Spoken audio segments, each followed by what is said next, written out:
All right. Today I have a shorter chat, I think. I commonly say that and then I find myself rambling on for twice as long as I think I will or intend to. Today I do think that this will be a little bit shorter though. We shall see. I have some friends that recently, well, I guess it's not that recently, had a child, and the child is old enough now where I wouldn't say he's getting into mischief, but he occasionally does things that they aren't a fan of. And I'm in, I don't know, decent communication with him. And I asked him, I'll explain why I even cared to ask him this, if they were going to be spanking their boy. And they said they do intend to, and they don't think he's really at a place yet where he would understand what that meant. Because they can't really, he's young enough where they can't really talk to him like, hey, we have to spank you because you did this thing that you shouldn't do. You hit another child, or I don't know, you said that you only had one cookie and I see two in your hand, so you're lying. Or I don't know what kids do.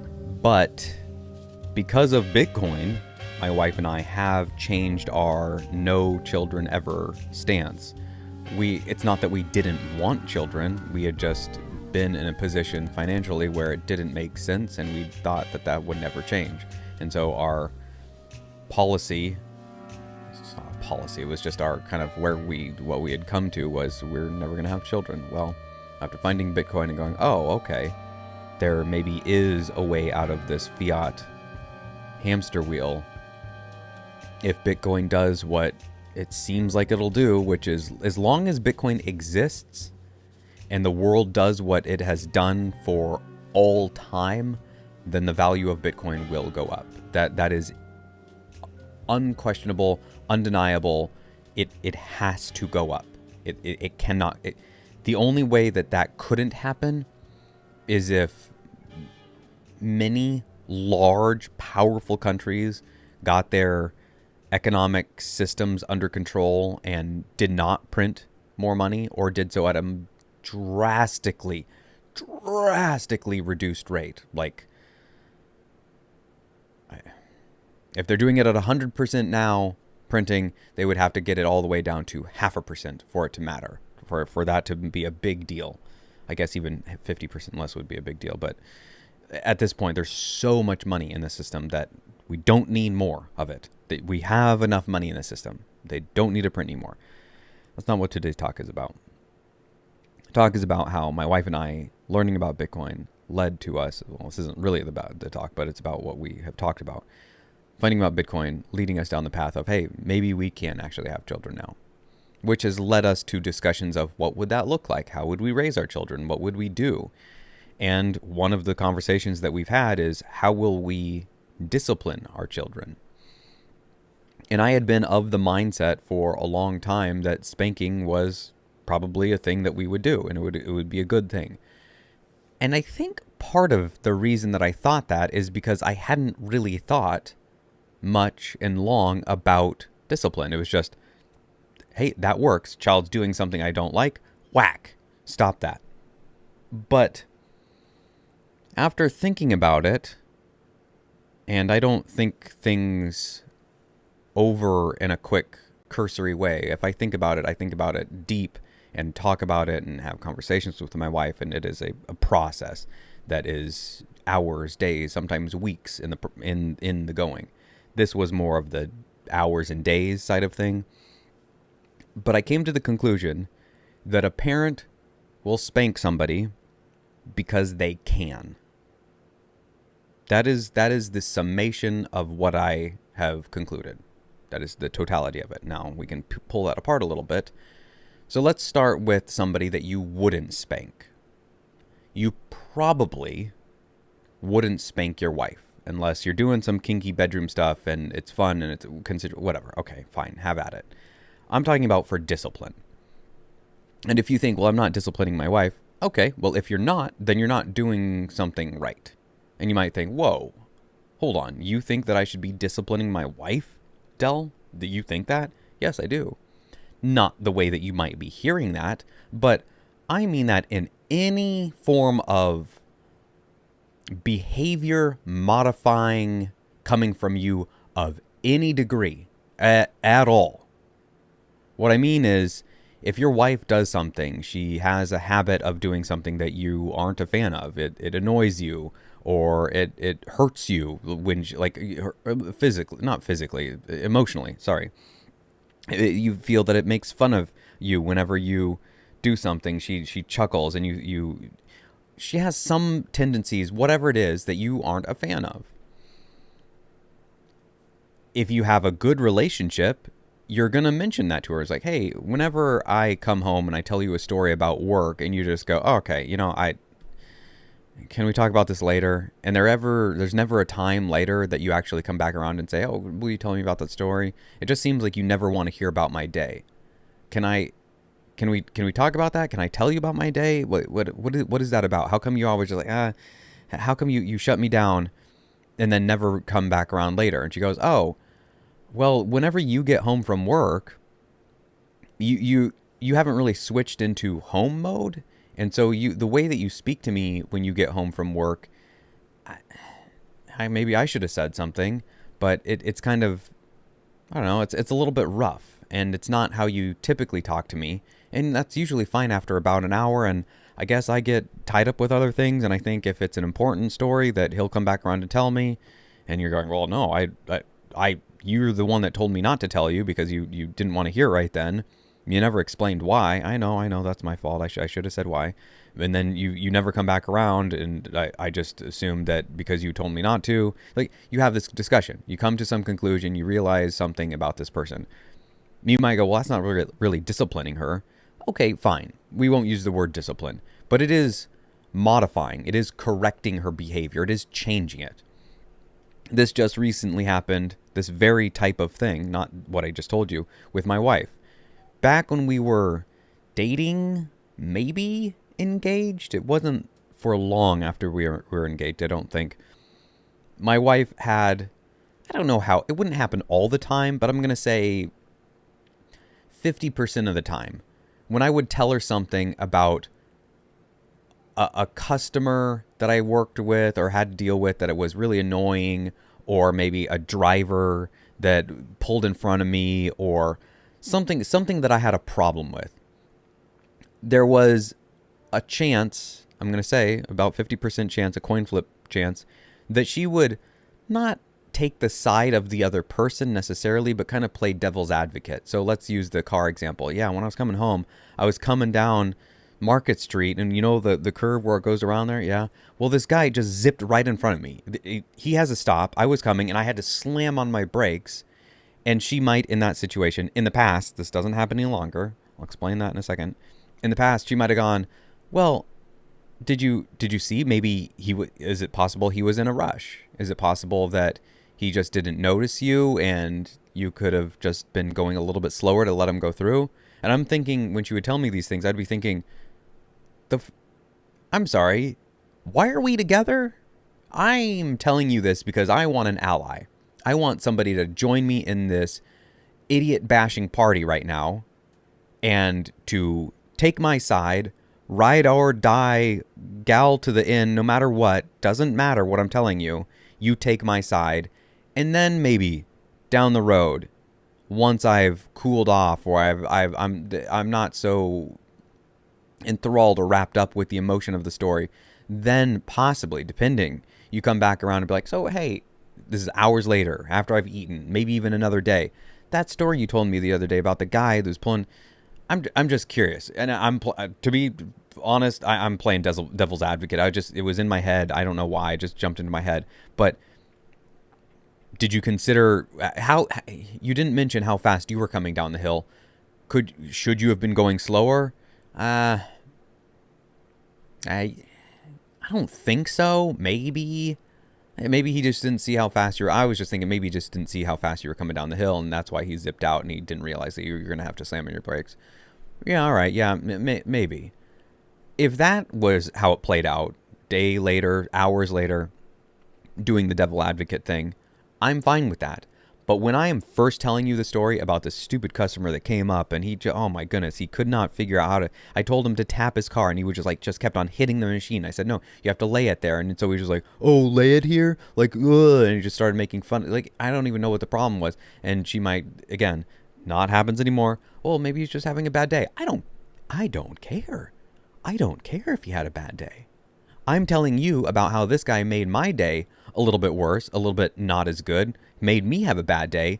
I want you to wrap me up in your loving embrace and be like, yes, that guy was an idiot and I'm right here for you. I'm with you. Fuck that guy. That's what I want to hear. And when I told her this and I said, this is a big deal for me. I want an ally. I want a best friend. I want a confidant. I want somebody that is with me, by my side, period, no matter what. At least in that moment. Come back to me later on if you need to, if you must. And ever since a conversation where I made it really clear, I don't remember exactly what I said, but I said, this is a deal breaker deal for me. This is a big deal for me. I have to have you on my side. If you aren't on my side, what are we doing? Seriously, what are we doing? Why are we together? And ever since then, I don't remember I cannot recall a single time where she has ever changed her done the devil's advocate thing initially. I'm sure there are times where she's come back around, or even I have come back around and be like, so that story I told you the other day, and this did happen. There was a customer, she was kind of a snot. I was super snotty to her, like overly so, to the point where even the owners of the place where they let me do damn near anything I want, pretty much, probably would have been like, whoa, Del, okay, that was a bit much. Can we not? So, because of that, and I want to reflect good on the company, and I made that customer cry. Literally, she was crying. Yeah. So I have that ability to do to people. But when I told that to Vera, even though I was on definitely not the right side, I don't recall her taking that woman's side at all. She was just like, she sounds like an idiot. That sounds like she deserved that. And I was thinking, wow, thank you for taking my side. But you know what? I don't know that she deserved quite that. And I even said, on reflection, I pushed it too far. I give the customer some attitude if they're being snotty and whatnot. Sure, some attitude, but some has a threshold, and I went way beyond that threshold. So that was my error. Okay, what does this have to do with spanking a child, hitting a child? Did you notice in my telling of that story at any point that I hit my wife? No, I did not. At no point have I ever hit my wife. I've never done that. And you might think, well, yeah, clearly you didn't hit her because you could reason with her. You could speak with her. No. Yes and no. But I would say the main reason I did not hit her, seriously, is because I can't. I can't. And you might say, well, sure you can. You physically can. Yes. There is nothing in the laws of nature stopping my hand reaching out and striking her if I so chose to do that. But that would fundamentally change our relationship. It would. I don't know that she would leave me over a single smack, a hit, a punch. I don't know what I would do. I don't know what would drive me to the point of even wanting to do that. But let's say that she had done something that was so frustrating to me that I just felt that was the best answer, was to hit her. Something would break in our relationship. And it would never, ever get fixed. It would be like one of those vases that you see, best case scenario, the Japanese art where it breaks, or they intentionally break it and then they fuse it back together with gold and pottery, and it is an art. But yeah, it might be pretty still, but it is broken. It's obviously broken. It was broken. That is undeniable. Here is proof of it. The gold veins in it, clearly broken. And you might go, oh, you have a beautiful relationship down the road after hitting her. Yeah, but it's not a whole relationship. It's not perfect. It does have that break, and that's clear. And it wouldn't even be like the art piece where it even might be arguably in some cases more beautiful than the original. I'm sorry, I've got a really itchy nose. Goodness gracious. No, I don't do coke. I never have.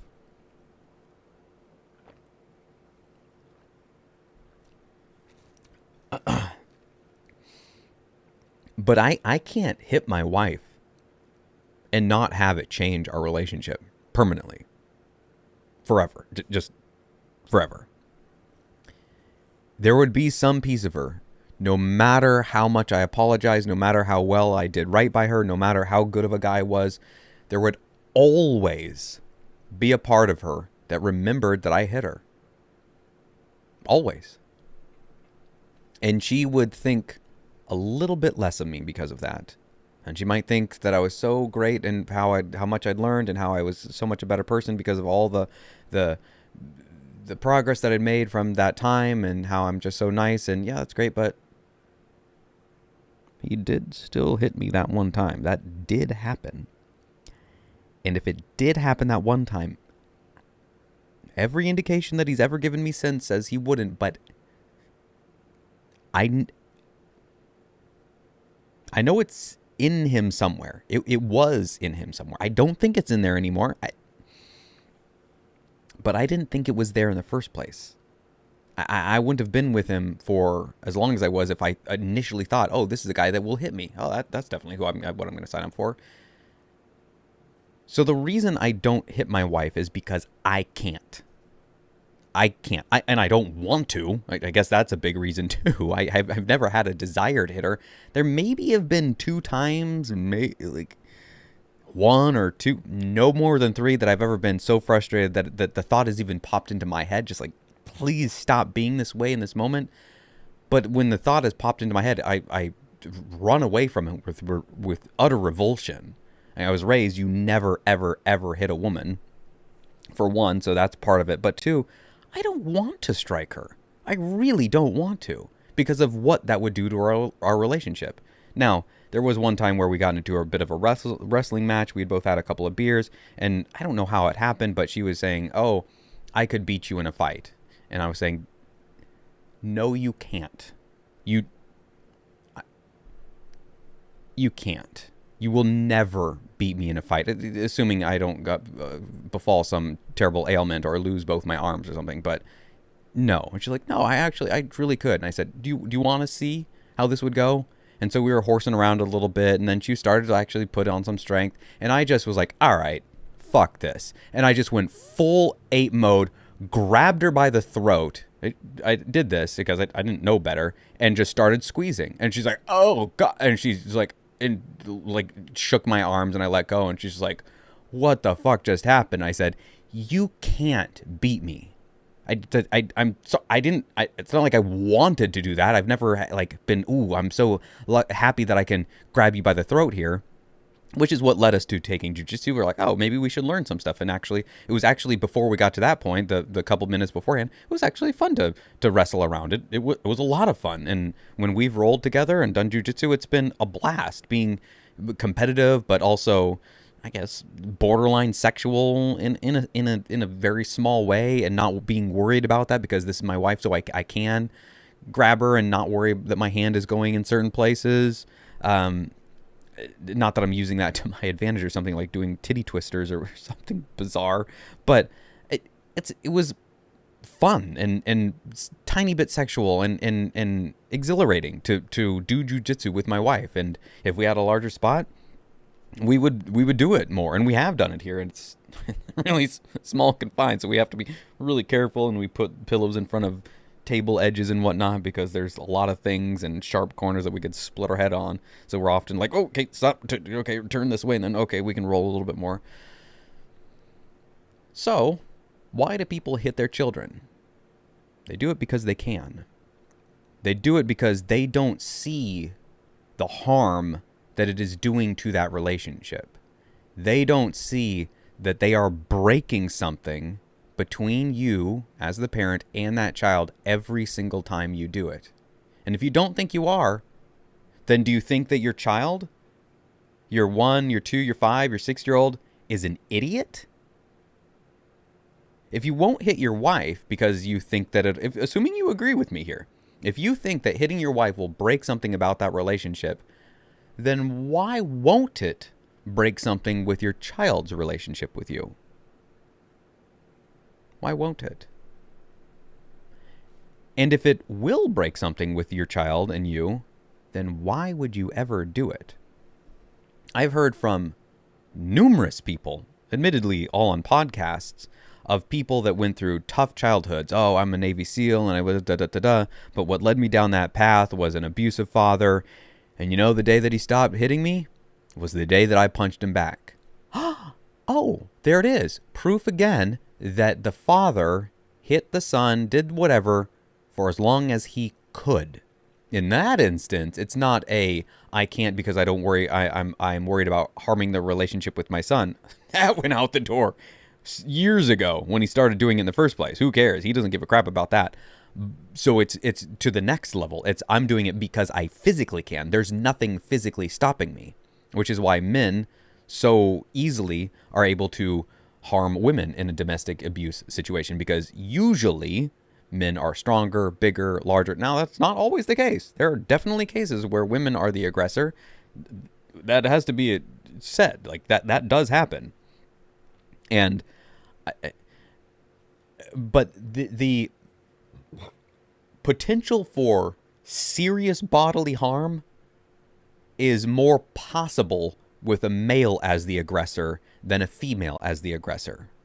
If there's two people battling and the guy is 6'2", 240 pounds, and the girl is 5'6", 140 pounds, she will lose the fight between those two parties 100% of the time throughout all time, period. Like, she never, ever wins that fight. Ever. So there has to be another reason for him to not do that. It's not that she will physically stop him. Clearly, that ain't the reason. So it's either that he doesn't want to harm the relationship, or he doesn't want to hurt her. I would think that the first one, being harming the relationship in an unrepairable way, once you've made that break, you can do your best to mend things and get things back as best you can, but it will never be the same. As I went over all that in great detail already. So it's not different with a child. It can't be different with a child. And you might think, well, I need to do something to show that I'm not to be... that I need to prove to them that I'm the parent. How in the world can I do that? Great question. Assuming you asked it, that is the question to ask. Because you do need to do that 100%. You absolutely need to make it clear. I am Pa. I am father. I am daddy. I am dad. Dada. Whatever you call yourself. I am mother. I am mama. I am ma. You don't get to do what you want. But I don't think smack gets that message across. Here's an example. And this was done by a teacher of 20, 30 odd years. My wife worked at a school for a little while, and it was like it was kind of like a Montessori kind of thing. It was a little kid school, so I think they were like 2 to 5 years old, something like that. And it was a private thing. People had to pay, I don't know how much for, and they would come there, whatever. So it was good school. The woman had been in it for a long time. There was a little girl, Farrah told me about, that was constantly acting out. I don't know why. Peeing herself, making a lot of noise, throwing things, just doing things that she was not supposed to. One time she was in timeout during a reading session, and she was just going, doing things that she wasn't supposed to when she was supposed to be in timeout. So she was acting out while she was supposed to be serving her sentence. I don't know, sitting in the corner or something. So Farrah said that what the teacher did is got up, walked over to the girl, picked her up. It was a little girl, like 2 or 3 years old, brought her over to the story circle, and just wrapped her up in her arms and just held her there. Just held her, the little arms against her, just made her so the girl could not do anything. And she said that the girl freaked out, just like, started lashing around. But if I remember correctly, calmed down after not too long. Realized, oh, I can't win this. This is an adult. I, I lose. I just lose. And so you can do that with a child. You can do it with how you speak, the tone of voice that you use. You might not think that your child at 1 year old understands you, but he will or she will understand you don't get to do that. And yes, wrapping your child up and holding him or her for a few moments or a minute or 5 minutes or 10 minutes is more time intensive than a smack, a whack, a punch in the head. And I don't think many people do that. Doing whatever it is that you're going to do, pinching, something like that. But if you go, look, no, honey, we don't do that. And you hold, or you even just hold the arms to his side. Or I've thought about holding a child that we had in a chair, just holding him or her right there. Just you don't get to do anything right now. You can thrash around, you can move around, you can fight it, but you need to understand, and a child will understand pretty quick, you don't have any power here. You have zero physical power over me. Now, that'll change years down the road, of course, but ideally, you instill it that you need to listen to me. When I say things, when I say not to do that, you have to listen to me, and I can overpower you anytime I want. I am so much stronger than you when you're a child. Again, that'll change later on. But if you make this clear early, when he's 2 years old, 3 years old, 4, 5, 6, 10 years old, no 10-year-old is going to overpower me. I don't know what this freak of nature 10-year-old, even a 12-year-old. Maybe once we get into 14 years old, sure, there's some boys out there they're probably pretty big, but not my child. Unless some weird, crazy freak of genealogy comes about, that there's some old ancestors in my line that I had no idea about, some gigantic barbarian warriors that raided through Italy and have been laying dormant, and then here I have birth to a child. Not me, my wife gives birth to a child, and here he comes out at 14 years old. He's a 6'4", goodness gracious, I'm so itchy. 300-pound behemoth. It is a, no, father, you don't get to do that to me anymore. I don't think that's happening, though. I'm pretty sure I still win against a 14-year-old. Pretty sure.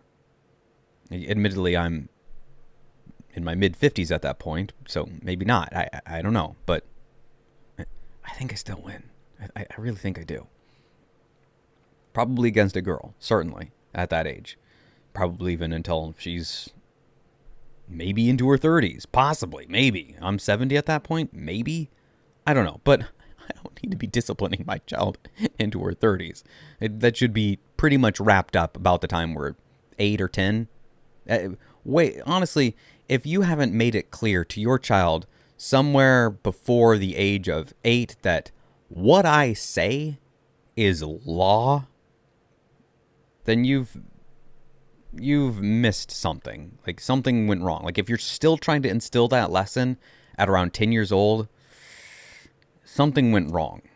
There are parents that are still trying to instill that or finally start it when the child is in his teens, her teens. You missed that boat. You're done. You lost that one. Go back. Re-roll. Try again. Nope. That ain't happening. So, to impose your will does not require striking. Think about it that way right there, like what I just said. You don't have to strike to win in the UFC. In fact, striking was shown early on not to be very effective at all. It loses to jiu-jitsu. Now, there are excellent strikers that can win, but that's kind of besides the point. The point to what I'm saying right there with that is that you don't have to win a physical confrontation by hitting. You can win that physical altercation other ways. And if you don't think that discipline with the use of a strike, use of some physical thing is a physical altercation, then you don't understand words. Like, that is what it is. That is what it is. It's a one-sided altercation, and you win every single time, but there are still two combatants. One of him, her, sure, whatever, is really small and is going to lose every single time. So if you have the power to win every single time when it comes to the physical aspect of things, and you should be winning in most mental, verbal things too. You should be pretty slick. If you're not, if your little child is beating you in verbal engagements, if you can't outwit a 4-year-old, a 5-year-old, I'm not saying that he or she doesn't surprise you with things that he says. I'm saying if you can't use logic and reason to explain why your way is correct, then you missed something. And I'm talking about things where it's a set in stone type thing. I'm not talking about where you would like to watch this movie and your child wants to watch that one, and you're saying, well, look, we've already seen whatever. I'm not talking about that. I'm talking about lying is wrong. And if your child goes, I don't think it is, I get what I want when I lie. If you don't have a comeback for that, if you don't have a reason to come back around and be like, oh, I guess I should start lying. Wow, little 5-year-old. Oh my goodness, you just changed my world. You do get what you want when you're lying. Oh my goodness, you're so right. Why haven't I been lying all this time? What the hell? Oh, thank you, little guy. I'm going to start lying. If that's happening, then you're not the parent. You're an idiot. You're a fucking moron. Like, you're just a complete dumbass if that's happening. So that should never happen. And it should never happen on the physical side. Your 5-year-old should not be beating you when it comes to arm wrestling, when it comes to wrestling, when it comes to striking. Like, if you're having a boxing match, you should win that every single time against your 5-year-old. But you shouldn't be having boxing matches with your child. So maybe you shouldn't be hitting your child either. That's my thinking. So to summarize, hitting somebody, doing something in a physical way, if I were to grapple and just choke Vera out, that too would break something there. So if it would break something with my wife, then it's definitely going to break something with a child who doesn't even have the capacity who at young enough doesn't even have the capacity for me to explain why this is happening.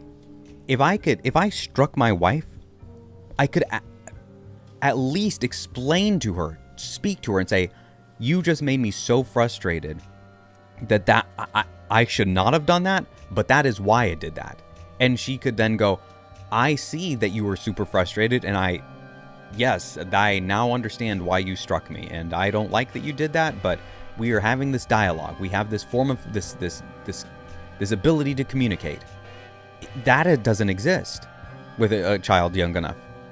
The child, I don't know when kids start speaking, 2-ish, I guess. But before that, kids are going to do things that you dislike. And if you just are like crack, smack across the face, or bonk on the head, or I don't know, pinch on the wrist, it's just, ow. How am I supposed to make that connection?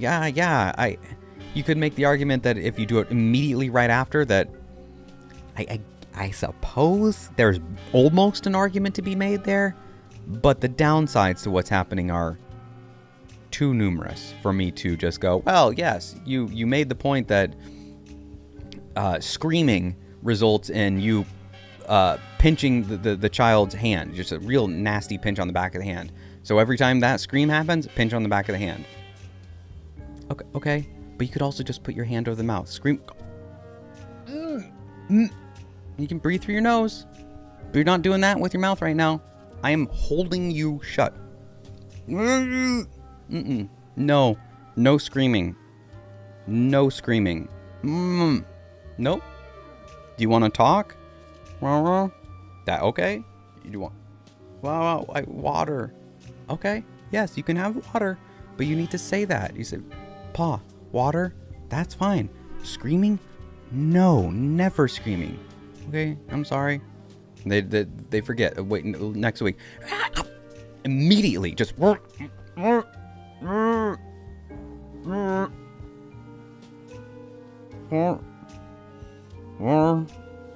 Are you going to try and talk? You're going to use words? Are you going to scream? Okay, what does he want? Water? Okay, we talked about this last week. No screaming. Okay, I'm sorry, I forgot. Again, that happens as young as 2. Probably. I guess I'll find out if I ever have children. But I won't be striking any children.